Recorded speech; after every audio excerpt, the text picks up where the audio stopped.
시청자 여러분 안녕하십니까? 유튜브 채널 JTB 뉴스가 선보이는 여의도 정치. 오늘은 신현영 전 의원님과 함께하겠습니다. 자, 의원님 안녕하세요. 안녕하세요. 네. 자, 조금 전에 법사위가 이른바 추나 대전이 벌어졌습니다. 예. 네. 추미애 의원과 나경원 의원의 대전. 혹시 보셨나요, 화면? 예, 봤습니다. 예. 아주 난잡하게 됐더라고요. 오선 의원이 법사위 간사가 될 줄 알고 왔는데 예. 추미애 위원장이 그 법사위 간사 선임의 건을 상정하지 않았어요, 아예. 그래 나경원 의원이 이런 말을 했습니다.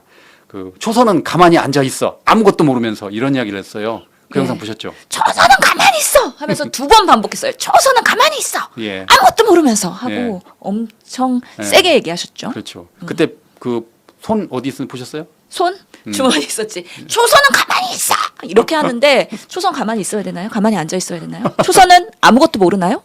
그러니까요. 여기서 묻고 싶습니다. 음. 지금 국민의힘 법사위 위원들 보면은 구성이 대부분이 초선이에요, 사실. 그러네요. 나경원, 송석준, 조배숙 이 세 명 빼고 나머지 네 명은 초선이거든요. 곽규택 초선은 가만히 있어. 박준태 초선은 가만히 있어. 그리고 신동우 초선은 가만히 있어.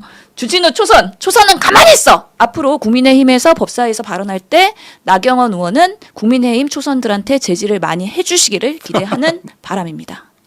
예. 이번에 추미애 위원장이 검찰개혁 법사위 공청회는 지금 통과를 시켰어요. 그런데 네. 이제 오선인 나경원 의원의 법사위 간사는 받아들이지 않았거든요. 이렇게 되면 어떻게 됩니까? 아, 이거는 말도 안 되는 일이에요. 사실은 상임위가 열리기 전에 예. 양당 간사들이 그날의 상임위 안건을 상정을 합의를 하고 올리는 게 수순이거든요. 예. 근데 이 안건에 대해서는 지금 협의도 안 됐고 그래서 합의가 안 됐기 때문에 안건으로 못 올라간 걸로 보여요. 그런 면에서 이것은 법사위가 열리면 내가 깽판 쳐야 되겠다 하고 작정하고 와가지고 지금 난리 뽀대기 친 거거든요. 지금 나경원 의원이 오선으로서 법사위 간사를 한다는 것도 초유의 사태인데 실제로 간사가 못 되니까 더 그런 땡깡을 보이는 건데 초선 출신인 저조차도 아니 국회에 선수 나이순 아직까지 따져?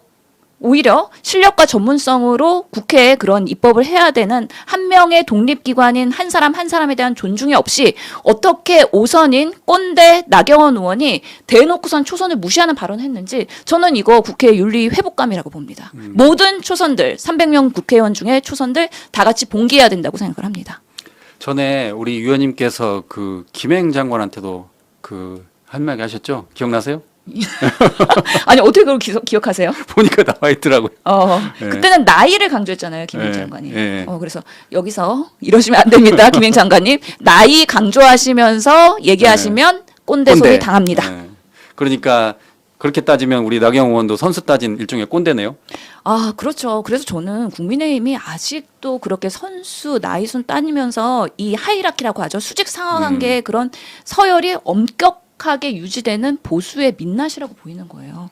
아니 300명의 국회의원은 대한민국의 국민들을 대표하는 하나하나의 다시 한번 독립된 헌법기관이라고 말씀을 드리고 싶은데요. 어떻게 오히려 중진이면 초선을 존중을 하고 초선으로서의 새로운 시각으로 국회 입법을 하는 데 있어서 오히려 조력자가 되지는 못할 망정 결국에는 국민의힘은 위에 중진들이 아래 초선들을 찍어 내린다는 거잖아요. 예. 그렇기 때문에 초선들이 오히려 더 구태를 보이고 실제로 윤석열 정부 시대에서 초선들이 막 연판장 돌리면서 나경원 출마하지 말라고 연판장 돌렸잖아요. 그랬죠. 예. 아, 그래서 초선들한테 악감정이 있었구나. 초선들이 연판장 돌려서 나를 당대표 출마도 못하게 했어. 그거를 법사위에 와서 이제 풀고 있는 거구나. 근데 그거를 이제 국민의힘한테 풀지 않고 상대인 민주당한테 이렇게 한 거군요. 그러니까 그랬더니. 자기 자식들부터 제대로 돌보시고 상대방을 비난을 하시더라도요. 정말 이 상황은 국민의힘의 구태로 보일 수밖에 없다라고 그냥 정리하고 싶습니다. 그리고 앞으로 빠루에 이어서 나경원의 밈은 초선은 가만히 있어. 그러면 초선들은 중진은 가만히 있어라고 대응해야 되나요? 네. 정말 부끄러운 국회의 모습이라고 보일 수밖에 없어요. 그래서 조국혁신당 박은정 의원이 이제 초선은 가만히 있어라고 하니까 뭐라고 그랬냐면 아니 지금 나경원 의원은 내란 특검 조사를 받아야지 어떻게 법사위 간사를 할 수 있느냐라고 반발을 했고요. 그다음에 또 장경태 의원은 내란 앞잡이에 준하는 나경원 의원이 어떻게 법사위 간사를 하느냐라고 강하게 반발을 했어요. 이거는 정말 이해관계 상충이 될 수 있어요. 왜냐하면 야당 간사로 선임이 됐을 때는 아무래도 법무부를 상대하는 법사위이기 때문에 예. 그런 부분에 있어서 무언의 압력이나 이런 부분에서 영향력을 행사할 수가 있는 거거든요. 실제로 보면은 오늘 추경호 의원이 압수수색 당했습니다. 그랬죠. 예. 그날 12월 3일 비상계엄에서의 사실은 비상계엄 해제 표결을 방해한 원내대표로서의 역할에 책임을 물어야 되는 부분인데 그날 윤석열 대통령 통화 기록을 보면은 추경호한테 전화하고 그다음에 나경원한테 전화했잖아요. 예, 예. 그렇기 때문에 나경원 의원도 이런 내란 특검에서 사실은 그 방조 혐의에서 자유롭지 않은 수사 대상인 거가 맞고요. 실제로 예전에 한동훈과의 갈등이 불거질 때 한동훈 사실 그 전당대회에서 후보자 토론회 할 때 패스트트랙 재판에 대해서 무마해달라고 한동훈 법무부 장관한테 청탁했던 사실을 한동훈 그때 후보가 폭로했잖아요. 폭로했죠. 후보자 네, 토론회 때. 음. 그만큼 재판에 대해서도 무마하려는 청탁의 의혹을 받고 있는 나경원 의원이거든요.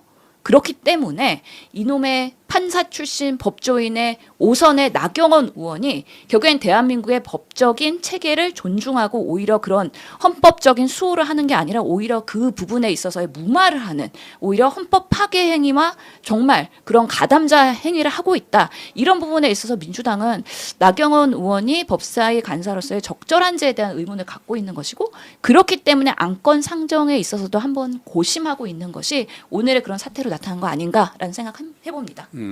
추경호 전 원내대표 압수수색에 관해서 국민의힘이 그 우원식 국회의장에 항의했다면서요? 아니 그래서 국민의힘 의원들이 쪼르르 달려가고 우원식 의장실에서 항의를 했다는 거예요. 압수수색하는 거에 대해서.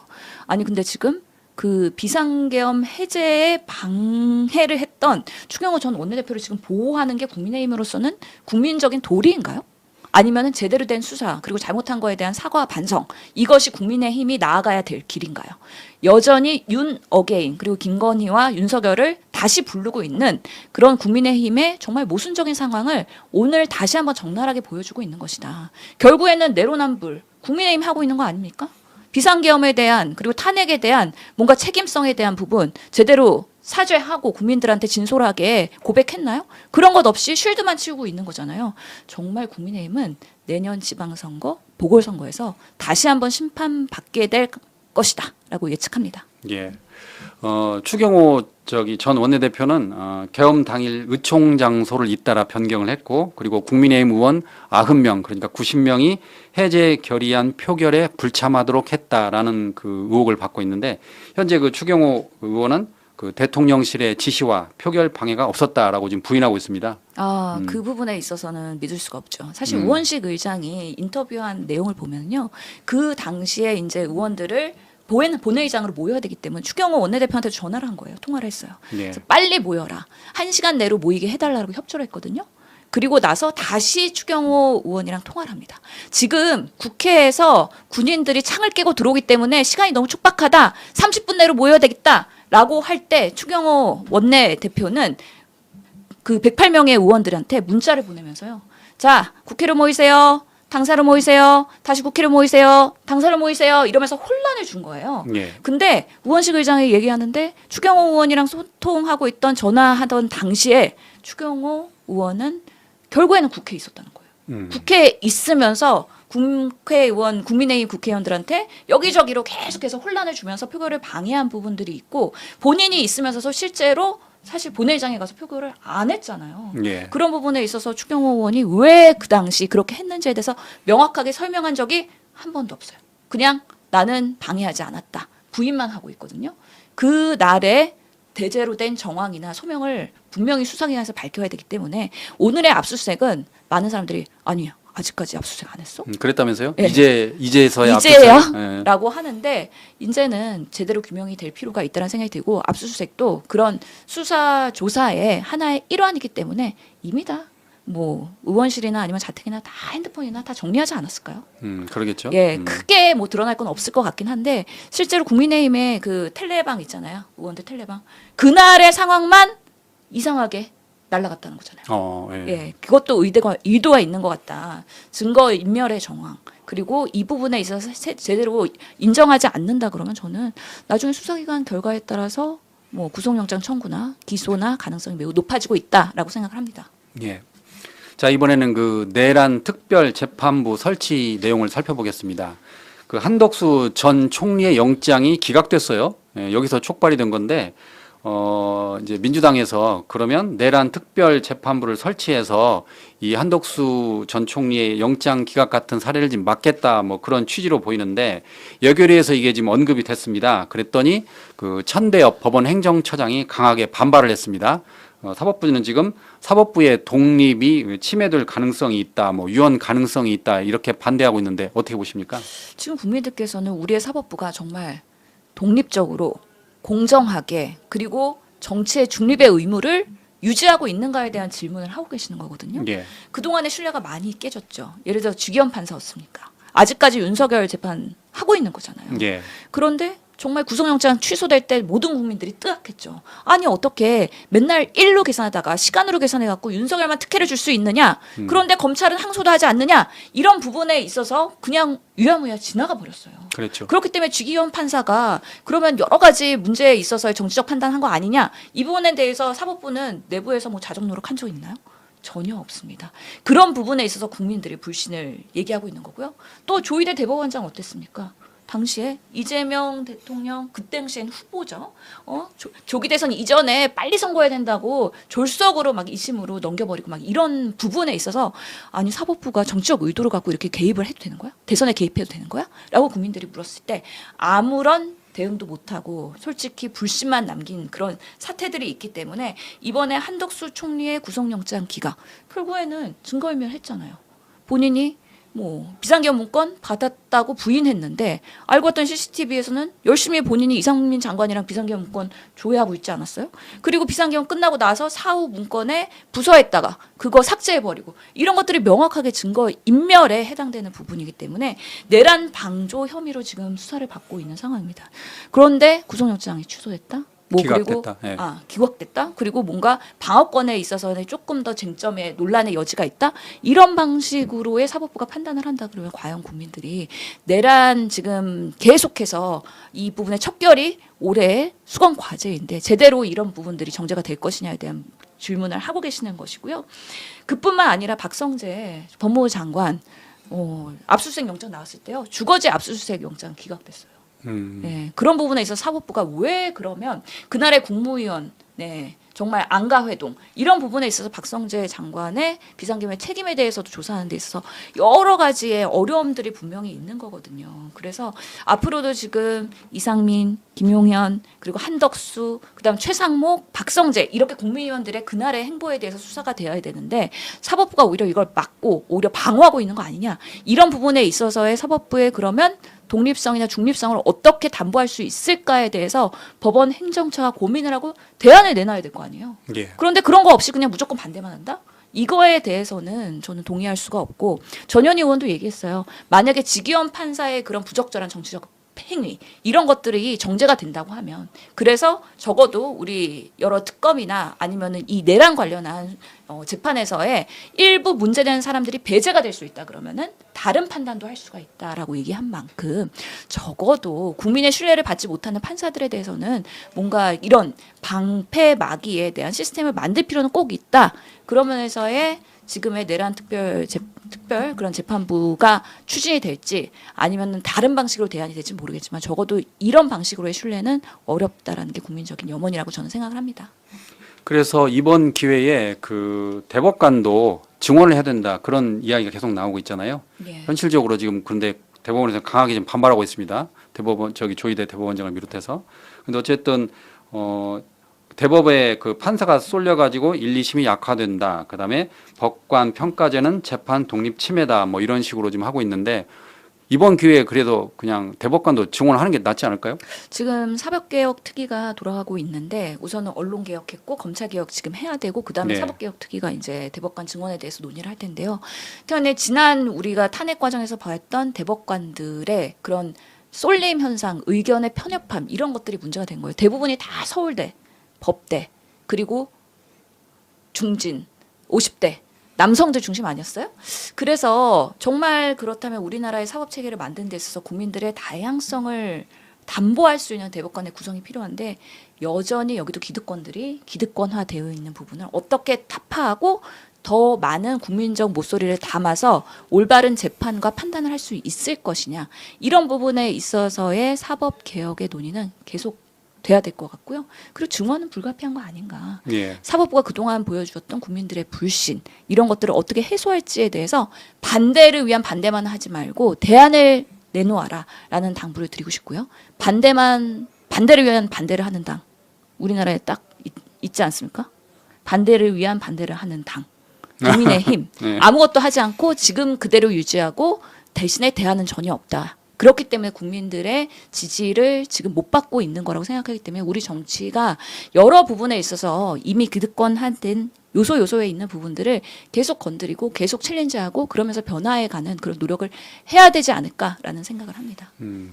그 민주당 국민중심 사법개혁 특별위원회의 그 개혁안을 보면은 현재 그 14명인 대법관을 30명으로 증원을 하고 그다음에 하급심 판결문 공개 확대 이런 것도 포함이 되어 있습니다. 그래서 이번 기회에 우리 검찰개혁, 언론개혁에서 사법개혁도 되기를 바라는 국민의 목소리가 커질 것으로 보입니다. 자, 이번에는 그럼 검찰개혁 이야기를 해보겠습니다. 최근에 그 중수청을 어디에 놓을 것이냐 이게 지금 화두가 됐습니다. 그 행안 분야, 법무 분야. 그래서 그 정성호 법무부 장관이 예결위에 출석을 해서 이 문제를 물어보자 일부에서 그 중수청을 법무부에 두자라는 의견도 있습니다라고 말을 했더니 이제 곧바로 이제 민주당 내에서 반발이 일어났습니다. 그리고 임은정 동부지검장은 그 국회 저기 박은정 의원이 주최한 토론회에 나와가지고 검찰개혁 오적을 언급을 했어요. 굉장히 셌는데 그때 어떻게 보셨습니까? 결국에는 이 검찰 개혁을 어떻게 잘 해야 되느냐에 대한 고민이 이렇게 약간의 갈등으로 비춰지고 있는 네. 상황이라고 보이는데요. 결국에는 우상호 정무수석이 정리해줬잖아요. 그랬죠. 예. 이거는 사람을 공격하는 게 아니라 우리가 검찰 개혁이 잘 되기 위해서 여러 가지 어떻게 보면은 긍정적인 요소 그리고 부정적인 요소를 다 검토를 하고 가장 최적의 안을 만드는 절차적 과정이 매우 중요하다. 그렇기 때문에 이재명 대통령께서도 내가 사실 중재를 하더라도 토론을 계속하자라고 한 거잖아요. 검찰 개혁이 이번에는 꼭 성공해야 된다는 국민적 염원이 있고 지지자들의 바람이 있다 그러면 저는 이 과정 관리도 되게 중요하다고 생각을 해요. 왜냐하면은 빠르게 우리가 속도전으로 가는 것도 중요한데 그 결과에 있어서 모든 법은 완벽하진 않거든요. 시행을 하다 보면은 약간의 보완점 그리고 삐걱거리는 부분도 분명히 있습니다. 그런 것들을 잘 예측을 해서 미리미리 사전에 조율하고 이런 문제점이 있지만 그래도 우리는 이런 판단을 했어 라는 토론의 장이 열린다고 하면은요. 결국에는 사법개혁이 완성됐을 때 국민의힘에서 가장 바라는 거는 그거 봐라. 검찰 개혁했더니 오히려 뭐 수사의 전문성도 떨어지고 수사 지연되고 국민들에 피해되는 거 아니야?라고 비판을 할 때 우리는 그런 거 다 검토했어. 그리고 이것이 더 최선이야.라고 얘기할 수 있는 논리들이 지금부터 계속해서 소통이 돼야 된다라는 생각이 들어서요. 정성호 법무부 장관도 명확하게 얘기했죠. 검찰 개혁의 의지 동일하다. 그리고 수사, 기소, 분리 동일하다. 다만 경찰이 너무 비대해지는 것도 우리 국민들이 원하는 바는 아니기 예. 때문에 그러면 어떻게 잘 균형감 있게 견제와 균형이 될 것이냐 이런 부분에 있어서 논의를 해야 된다는 것이기 때문에요. 지금 법사위에서도 타임라인을 가지고서는 얘기를 할 건데요. 9월 3일 날 우리 정책의원총회를 하고요. 4일 날 그리고 공청회를 하고요. 그다음에 입법이 9월 25일 정도에는 완성될 수 있도록 하는 그 부분으로 인해서 오늘 김병기 원내대표도 기자회견에서 그 부분에 있어서 흔들림 없다라고 이야기를 한 만큼 너무 걱정하지 않으셔도 되지 않을까라는 생각을 합니다. 궁극적으로는요. 국민의힘이 가장 좋아하는 거는 민주당의 독재, 입법 일방통행 그리고 졸속 이런 워딩을 매우 좋아하면서 계속 공격해 오거든요. 그런 것들을 방어하기 위해서 지금의 여러 가지 건설적인 토론하는 모습을 국민들과 계속 보여주고 여론을 수렴해가고 그러면서 문제점에 대한 보완을 하고 이런 과정들이 매우 저는 중요하기 때문에 그런 경과 과정을 투명하게 진행하자라는 면에서는 지금의 모습들이 좀 더 건설적으로 갈 수 있도록 하는데 더 힘을 모아야 된다라고 생각을 합니다. 그 조금 전에 국민의힘 이야기하셔서 생각이 나는 건데 국회 개원식 보셨죠? 민주당은 네. 한복을 입고 국민의힘은 상복을 입었는데 또 그 네. 와중에 검은색 양복에 근조까지 달았더라고요. 어떻게 보셨습니까? 지금 국민의힘은 초상집이 맞죠. 아, 장례식을 치러야 되죠. 지금 김건희, 윤석열 아니 어떻게 대통령 부부가 쌍으로 구속되는 초유의 그런 대한민국의 부끄러운 모습을 초래한 국민의힘이잖아요. 그리고 뭐 전환길당이 돼버렸고 실제로 권성동 의원 조만간 이제 구속 체포 될 것이고 그러다 보면은 결국에는 대선 자금의 문제, 통일교와의 유착 이런 것들이 국민의힘의 정당의 근간을 다 흔들면서 위헌 정당 해산까지 갈 수 있는 상황이기 때문에 이 상황에 엄중한 인식을 하고 있는 거 아니냐.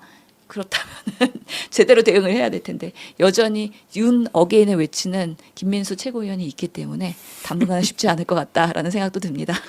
그래도 그 국회 개원식 때 상복을 입는 건 좀 그렇지 않나요? 어떻게 보세요? 아휴 참여만 한 것도 다행인 것 같기도 하고 참여한 정말. 것도? 예, 네. 맨날 자리 박차고 나가버리고 참여 안 하고 그러니까 모 의원인가의 패널이 그러던데요. 국민의힘은 세비 10%만 받아라.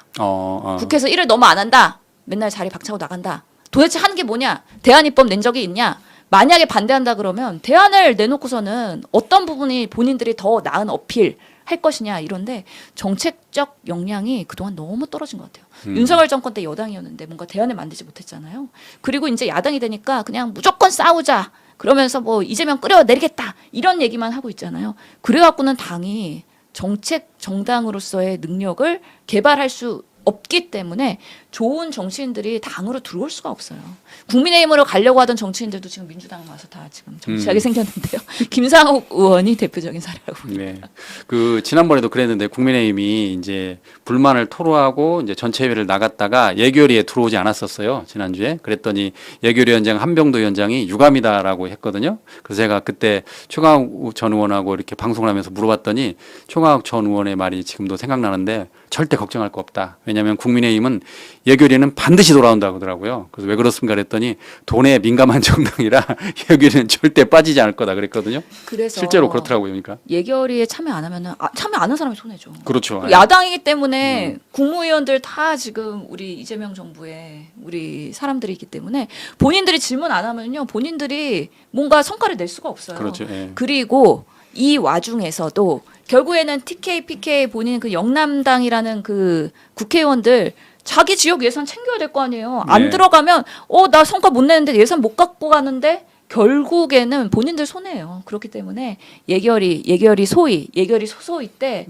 그냥 안 들어오면 너무 좋죠. 그러니까요. 너무 좋죠. 예. 그러니까 뭐 예결위에서 국힘이 불참했다, 뭐 국회 파행 그렇게 걱정하는데 걱정할 이유가 전혀 없더라고요 보니까. 예, 728조 중에서 일부의 자기 지역 예산이라도 쪽지로 가져가려고 고군분투하는 게 아마 이 수면 밑에서 오리 발걸음 하고 있을 겁니다. 걱정 안 하셔도 됩니다. 그렇군요. 자 이번에는 그 통일교 투 트랙에 대해서 살펴보도록 하겠습니다. 결국 다 드러났어요. 투 트랙이라는 게.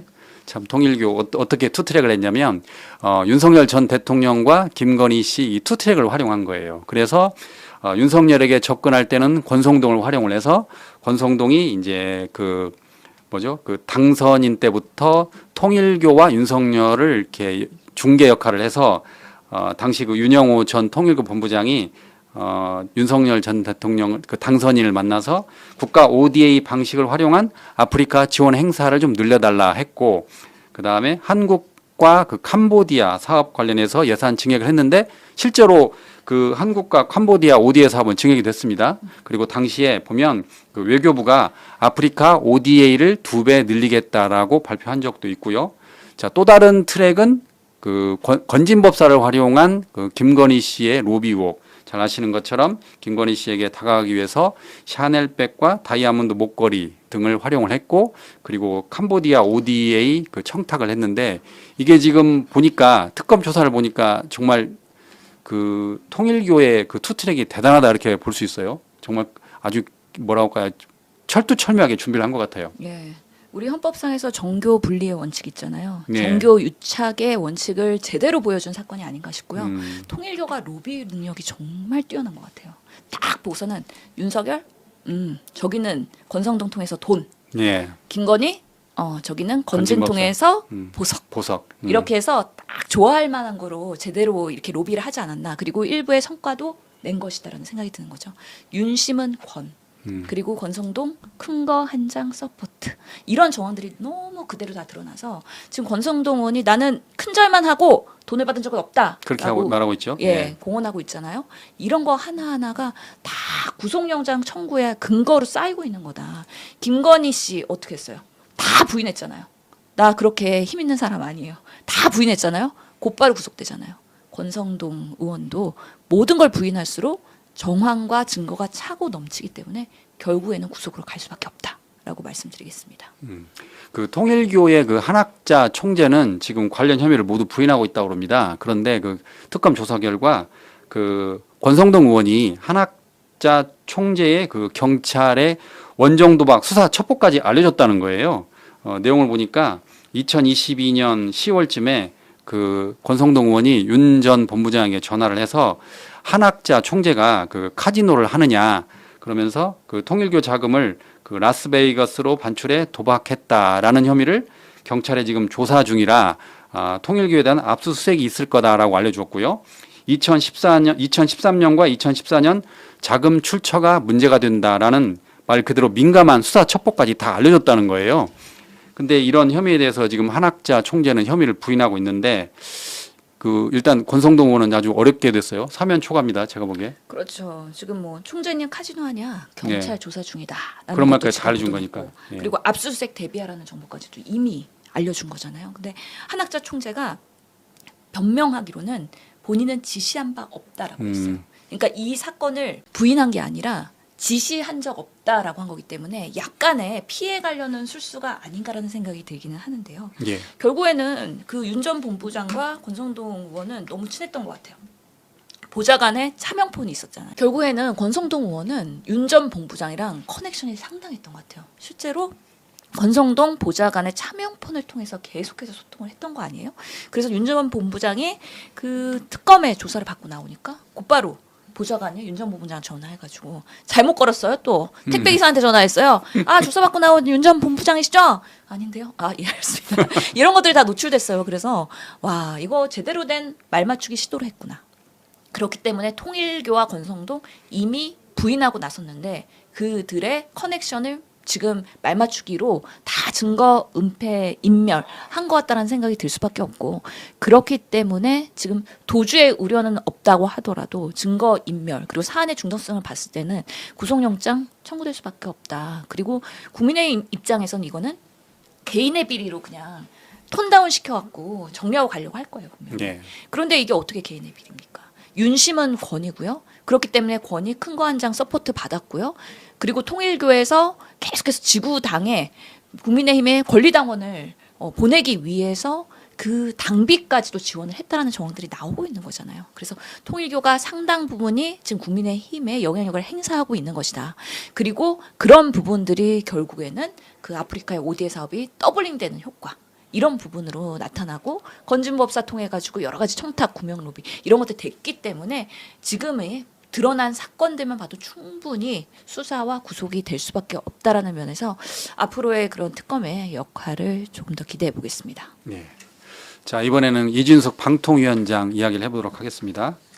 이준석 방통위원장이 지금 대구시장 출마설까지 나오는 것 같아요. 그런데 더 놀라운 거는 그 전한길 씨가 내가 이진숙 위원장한테 대구시장을 양보하겠다라고 이야기를 했어요. 이걸 참 어떻게 해석해야 할지. 지금 대구시장이 전한길 씨입니까? 그건 아니잖아요. 근데 어떻게 양보를 한다는 건지. 이심 전심. 이심전심. 이진숙의 마음은 전한길의 마음. 이심전심. 이심 전심이 지금 통한 것 같아요. 지금 대구 관련해서 여론조사 지지율 좀 보시나요? 아니 그 네, 8월 4일 나왔나요? 날 리얼미터의 조사를 보면은 그 국민의힘보다 민주당 지지율이 10.1%포인트가 높았어요. 예. 예. 그래서 지금 오차범위 밖에서 민주당 지지율이 더 높거든요. 대구 시민들은 이 사태를 어떻게 바라보고 있을까? 좀 황당하겠네요. 예. 정말 개차반이구나 국민의힘이. 보수의 텃밭이라는 대구 정말 이번에는 제대로 정말 쓴맛을 보여주겠다라고 생각을 하고 있을 것 같고요. 또 김재원 최고 있잖아요. 김재원 최고가 이 상황을 그대로 보고 있지는 않을 것 같아요. 거기도 나오려고 하는데. 그럼요. 그렇기 때문에 대구시장은 국민의힘 목이라는 공식이 이번에 철저히 깨질 수도 있겠다라는 생각을 저는 했고요. 내년에 지방선거에서 지금 대다수의 지자체장들이 국민의힘 사실 사람들이잖아요. 그런데 정말 많은 변화가 일어날 수 있겠구나에 대한 희망을 갖고 있습니다. 그 중심에 이진숙 씨의 지금의 행태들이 있는 것이고요. 사실은 이재명 대통령이 봤을 때는 많이 참고 있는 거죠.